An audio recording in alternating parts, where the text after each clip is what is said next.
ਨਾਜ਼ਰੀਨ ਤੁਸੀਂ ਵੇਖ ਰਹੇ ਹੋ ਪੰਜਾਬੀ ਦੁਨੀਆ ਤੇ ਮੈਂ ਤੁਹਾਡਾ ਮੇਜ਼ਬਾਨ ਨਜ਼ੀਰ ਅਹਿਮਦ ਅੱਜ ਇੱਕ ਨਵੇਂ ਪ੍ਰੋਗਰਾਮ ਦੇ ਨਾਲ ਤੁਹਾਡੀ ਖਿਦਮਤ ਵਿੱਚ ਹਾਜ਼ਰ ਹਾਂ। ਜਨਾਬ ਮੇਰੇ ਨਾਲ ਮੌਜੂਦ ਨੇ ਰਾਣਾ ਮੁਹੰਮਦ ਅਸਗਰ ਸਾਹਿਬ।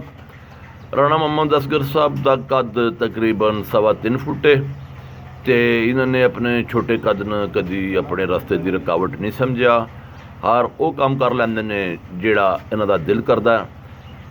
ਇਹ ਬਿਲਕੁਲ ਉਸ ਸ਼ਾਹੀਨ ਦੀ ਤਰ੍ਹਾਂ ਨੇ ਜਿਹੜਾ ਮੁਸ਼ਕਲਾਂ ਦਾ ਮੁਕਾਬਲਾ तूफाना का सामना करके करता है तो जितनी उन्होंने रस्ते में रुकावट आती है ये उतनी ताकत के नाल उस मुश्किल का मुकाबला करते हैं। तो आओ अज इन्होंने गलबात करते हैं। इतफाक नाल सानू अज मिल गए हैं। राणा साहब अस्सलाम वालेकुम। वालेकुम सलाम। राणा साहब इस वेले तुहाडी की उम्र है? मेरी उम्र 40 साल है। 40 साल। अच्छा अजकल तुसी की काम कर रहे हो? मैं को 2-4 डंगर रखे ने या पीटर शीटर मकैनिक करना है। अच्छा पीटर मकैनिक को जी। ए तुसी पीटर ठीक करने का काम कितने अर्से तो कर रहे हो? मैंने कोई 10 साल हो गए। ए तुसी काम बकायदा सीखिया किसी कोलों? जी सीखिया है। किस तरह करके सीखिया कि कारण थोड़ा चूँकि कद तो बहुत छोटा सी थोड़े हाथ बहुत छोटे छोटे ने तो ज़ाहिर है वो पीटर ठीक करने वास्ते वड्डे थोड़े चाहिए ने। वो ज़ाहिर है उन्होंने वजन भी काफ़ी सारा है तो तुहाडी जिहड़ी जिसामत है वो बिल्कुल छोटी है तो तुहानू क्या कभी कोई थोड़ा फड़ लग्या कभी कोई जिहड़े पीटर दे विच औजार इस्तेमाल करते हैं ज़ाहिर है वड्डे वड्डे औजार ने तुहानू कभी कोई मुश्किल नहीं पेश आई? नहीं कोई नहीं मुश्किल पेश आई जो थोड़ी बार आवे भी ना जिहदा पीटर हुंदा वो मेरे नाल लग जाता है। अच्छा यानी जिहड़ा तुसीं पीटर ठीक करन जांदे हो वो जिहड़ा है वो तुहाडे नाल तुहाडी मदद करदा है मदद कर ते तुसीं अपना ओहदा काम कर दिंदे हो। जी। अच्छा ए तुसी काम जरा पीटर ठीक करने वाला ए तुसी किस उम्र ही सीखा? 25 साल उम्र होनी है। यानी तुसी उस वेले 25 साल दसो जो तुसी है काम सीखा। जी। अच्छा राणा साहब शादी कर ली?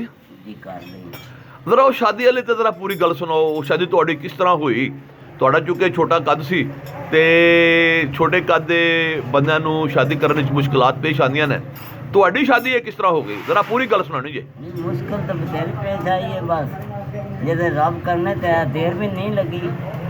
अच्छा हाँ जी इस तरह बस ट्राई तो कई दफ़ा की है कई दफ़ा की है बस किसी तो मैं नहीं पसंद आया कोई मेरे पसंद नहीं आया कोई खर्चा मंगता सी कोई ज़्यादा खर्चा करांदा सी ऐं दा हिसाब बतेरे लाने बस एक दिन ऐसी रब की कहनी कि जिगर वेले में पट्ठे पे लगता है एक कमाई आई है। अच्छा क्या अगर तू शादी करनी है अच्छा मत करनी है उस मैंने सा क्या बात 75,000 रुपया दे सुबह शादी कर ले। अच्छा मैं क्या मैं सुबह तक का टाइम दो ना तो मैं भाई ना मशवरा तो कर लवांगा। अच्छा हाँ तो पैसे भी मैं फिर अगे पीछे ही डरता था हाँ कि भरजाई को भराऊ को थोड़े थोड़े कर तो मेरे दिल से ही मैं इकट्ठे कर लवां। फिर दूसरे दिन सुबह गए हैं शादी मेरी हो गई देर भी नहीं लगा जैसे रब वालों हुक्म हो गए नहीं वो जेड़ा तुहानू डॉक्टर को लैके गया जरा वो वाकया तो सुनाइयो। डॉक्टर वाला भी इंज ही बहु आखन लगे भाई चेक मुक तो करिए जिसम भी बड़ा छोटा है तो कोई ये भी हिसाब ये शादी के काबिल भी है कि नहीं है या नहीं है ते पास हो गए। नहीं डॉक्टर कोल तुसी गए ते डॉक्टर ने तुहानू वेख के ते की आख्या उन्हें कोई तुहानू गल्लां याद ने उस वेले? डॉक्टर आ गए किसी किस्म की खूबी कोई नहीं है टेंशन यानी डॉक्टर ने कहा कि तुसी ਇਹਦੇ ਚ कोई ऐसी कोई कमजोरी कोई किसी जाविया उत्ते कोई ऐसा हिसाब किताब ऐडा खराब नहीं बिल्कुल तुसी अखा बंद करके शादी कर दो। कर सकते लो जी नाजरीन जदों असगर साहब की शादी हुई तो जिस दे घर इन्हां दी शादी हुई उन्होंने जदों इन्हां दा छोटा कद वेख्या बहुत ज़्यादा तो उन्होंने ये आख्या कि हो सकता है यह जिहड़ा बच्चा है ये शायद क्वालीफाई शादी वास्ते ना करता होया। उन्होंने इन्हों एक डॉक्टर को लै गए डॉक्टर ने इन्हों का मुआयना करने तो बाद फौरी तौर के उत्ते सबल झंडी विखाई। उन्होंने कहा कि बला खौफ खतर तुसी इन्हां नाल इन्हां दी शादी कर दो अल्लाह ताला मेहरबानी करेगा। तो असगर साहब की शादी हो गई। असगर साहब किन्ने बच्चे जे? 6 बच्चे 6 बच्चे माशाअल्लाह। शादी नूं किन्ने साल हो गए ने? कोई 14 साल लग गया यानी 14 सालों में तुहाडे 6 बच्चे अलहमदुल्ला जिहड़े हयात ने इस वेले। अच्छा कितने बेटे ने ते कितने बेटियां ने?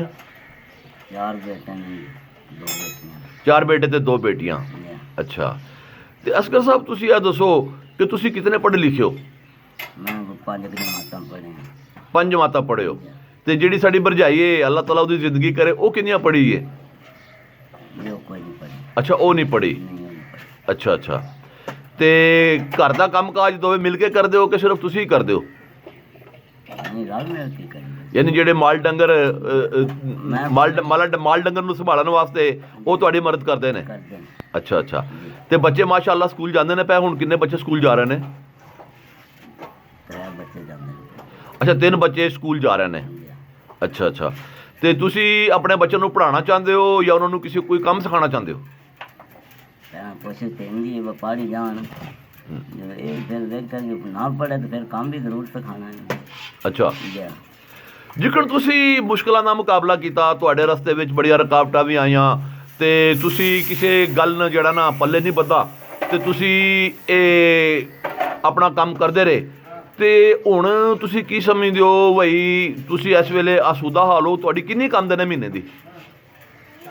ਮੇਰੀ ਆਮਦਨ ਕੋਈ ਬਾਣੀ ਜਾਂਦੀ 30,000 ਰੁਪਏ ਮਹੀਨੇ ਦੀ। ਯਾਨੀ 30,000 ਰੁਪਇਆ ਜਿਹੜਾ ਹੈ ਉਹ ਤੁਸੀਂ ਬਣਾ ਲੈਂਦੇ ਹੋ? ਬਣਾ ਲੈਂਦੇ। ਅੱਛਾ ਅੱਛਾ, ਤੇ ਖਾਣ ਪੀਣ 'ਚ ਤੁਹਾਨੂੰ ਕੀ ਪਸੰਦ ਹੈ ਅਸਗਰ ਸਾਹਿਬ? ਖਾਣ ਪੀਣ ਆਮ ਹੀ ਚੱਲਦੀ ਹੈ, ਦਾਲ ਰੋਟੀ ਹੋਰ ਨਹੀਂ ਚੱਲਦੀ। ਅੱਛਾ, ਦਾਲ ਰੋਟੀ ਤੁਸੀਂ ਪਸੰਦ ਕਰਦੇ ਹੋ? ਅੱਛਾ, ਤੇ ਤੁਸੀਂ ਮੈਨੂੰ ਇਹ ਦੱਸੋ ਬਈ ਇਹ ਜਿਹੜੇ ਛੋਟੇ ਕੱਦ ਦੇ ਲੋਕ ਨੇ, ਜੀ। ਇਹਨਾਂ ਨੂੰ ਤੁਸੀਂ ਕੀ ਮਸ਼ਵਰਾ ਦਿਓਗੇ?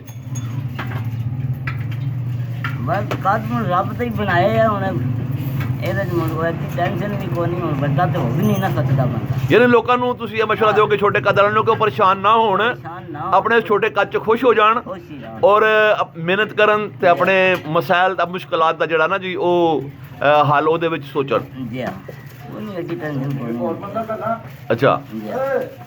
ਸਿਰਫ ਇੱਕ ਮੇਰੇ ਅਗਰ ਨਾ ਧਾਰ ਨਹੀਂ ਨਿਕਲਦੀ ਮੇਰੇ ਕੋਲ, ਯਾਨੀ ਸਿਰਫ ਤੁਸੀਂ ਜਾਨਵਰਾਂ ਦਾ ਦੁੱਧ ਨਹੀਂ ਚੋ ਸਕਦੇ? ਜੋ ਉਹ ਨਹੀਂ ਸਕਦੇ, ਹੱਥ ਜਰਾ ਜ਼ਿਆਦਾ ਭਾਰੇ ਨੇ, ਅੱਛਾ, ਮੁੱਠੀ ਬੰਦ ਨਹੀਂ ਹੁੰਦੀ। ਹਾਂ, ਜ਼ਰਾ ਹੱਥ ਦਿਖਾਈਓ ਤਾਂ।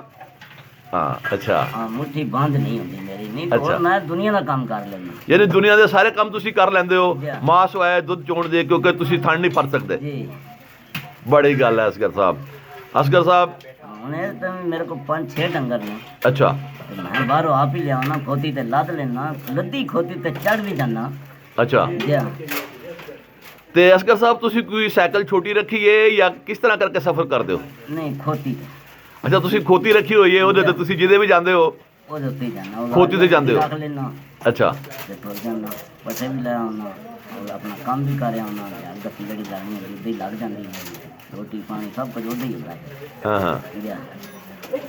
ਤੁਹਾਨੂੰ ਕਦੀ ਕੋਈ ਕਿਸੇ ਬੰਨਿਓ ਕੋਈ ਆਫਰ ਹੋਈ ਹੋਵੇ, ਕਦੀ ਕਿਸੇ ਹੋਟਲ ਲੋਕ ਤੁਹਾਨੂੰ ਕਦੀ ਕਿਸੇ ਬੁਲਾਇਆ ਹੋਵੇ, ਕਿਸੇ ਕੋਈ ਫਿਲਮ ਇੰਡਸਟਰੀ ਦੇ ਕਿਸੇ ਬੰਦੇ ਨੇ ਜਾਂ ਕਿਸੇ ਕੋਈ YouTube ਦੇ ਕੰਮ ਕਰਨ ਵਾਲੇ ਬੰਦੇ ਨੇ ਤੁਹਾਨੂੰ ਆਖਿਆ ਹੋਵੇ ਕਿ ਤੁਸੀਂ ਸਾਡੇ ਨਾਲ ਆਓ? ਤੁਹਾਨੂੰ ਕਦੀ ਆਫਰ ਹੋਈ ਹੈ ਕਿਸੇ ਪਾਸੋਂ ਕੰਮ ਸ਼ਮ ਦੀ? ਕਈ ਵਾਰੀ ਹੋਈ ਵੀ ਹੈ, ਪਰ ਘਰ ਦੇ ਨਹੀਂ ਮਿਲਦੇ।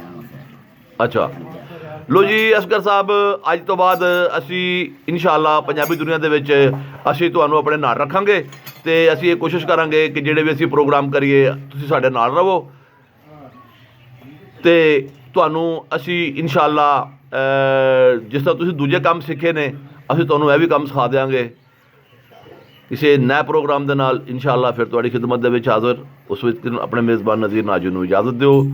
ਇਹਦੇ ਨਾਲ ਹੀ ਖੁਦਾ ਹਾਫਿਜ਼, ਰੱਬ ਰਾਖਾ, ਅਸਲਾਮ ਅਲੈਕੁਮ, ਪਾਕਿਸਤਾਨ ਜ਼ਿੰਦਾਬਾਦ।